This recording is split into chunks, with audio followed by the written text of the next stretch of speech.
Hello ladies and gents, we have an interesting one for you today in the form of some thoughts on a sim.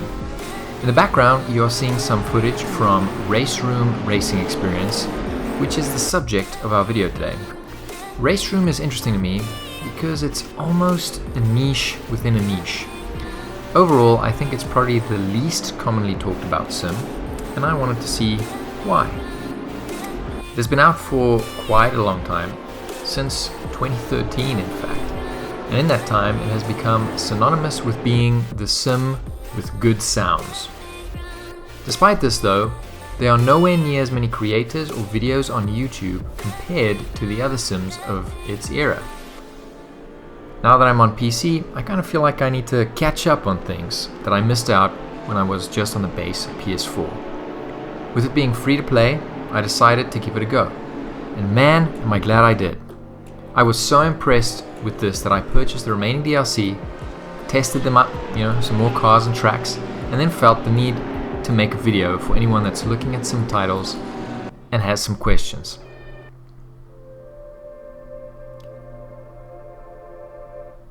This video is going to have a very quick 60-ish second impressions section with pros and cons before I'll play a race from the driver's perspective, so that you can see some of the things that I'll mention in action. This is not a full review, although I am happy to do one of those if there is interest. Pros. Fantastic AI. There's a setting for the AI called Adaptive AI. It takes them a few sessions to get to know your pace, and then the difficulty kind of calibrates itself to you. This works really, really well. They adapt to your skill in different vehicles as well, but it's advised you should probably set up a quali session just so that they can have a chance to calibrate to you. In addition, they have behaviors, they make mistakes, and they definitely try to pass. Honestly, if someone told me the race that I'm going to play at the end was with other humans, I would totally have believed them. The sound. My goodness, the sounds are phenomenal. Between this and ACC, we have the two best sounding sim titles on the market. Force feedback. I think the force feedback is excellent, very communicative. I think they have done some iteration on this over the years, which is why you will see some mixed reviews on Steam. Pay more attention to the recent ones though. I've played R-Factor 2, ACC, AC, AMS2, etc.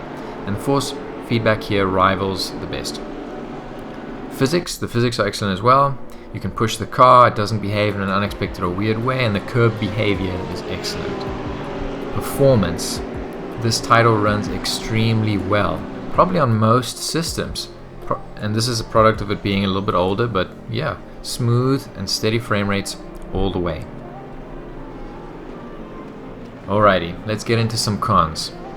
The graphics. This is definitely not one of the best looking titles on the market. The cars look okay, but overall it looks kind of a little bit last generation. The likes of ACC, AMS, Formula 1 2020, AC, these are all probably better looking titles than this one. This and R-Factor, very similar, kind of go back and forth which of the two looks the best, just depends on how you're looking at it. No weather or nighttime. This is quite unfortunate, but to be fair, the original Assetto Corsa also did not have either of those without the mods. So the developers of RaceRoom have implemented some daytime transition from like sunrise to midday to sunset. So there's a little bit of time progression, but it's certainly not ideal. There's also no rubbering, so no changeable grip level to the track. It's a pretty common feature of sims we see nowadays.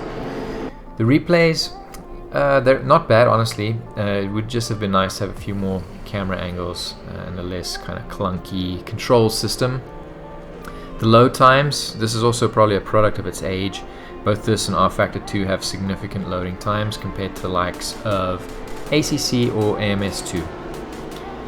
It has a very weird way of getting all the content. So the title is listed as free to play. You get a very small amount of content for that, just enough to kind of get a taste, get a feel for a few different cars and tracks. But really the main content is DLC that you have to pay for in this very weird way. There's a couple of videos online about this, so I'm not going to dive into it too much. Suffice to say, It's very silly and not ideal. Alrighty. Overall, I've had a very positive experience with this title so far. I look forward to continuing to test out some more of the cars and tracks, and also to participating in some ranked multiplayer sessions. With that, let's check out the race.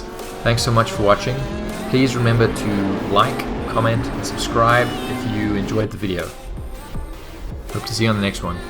Cheers.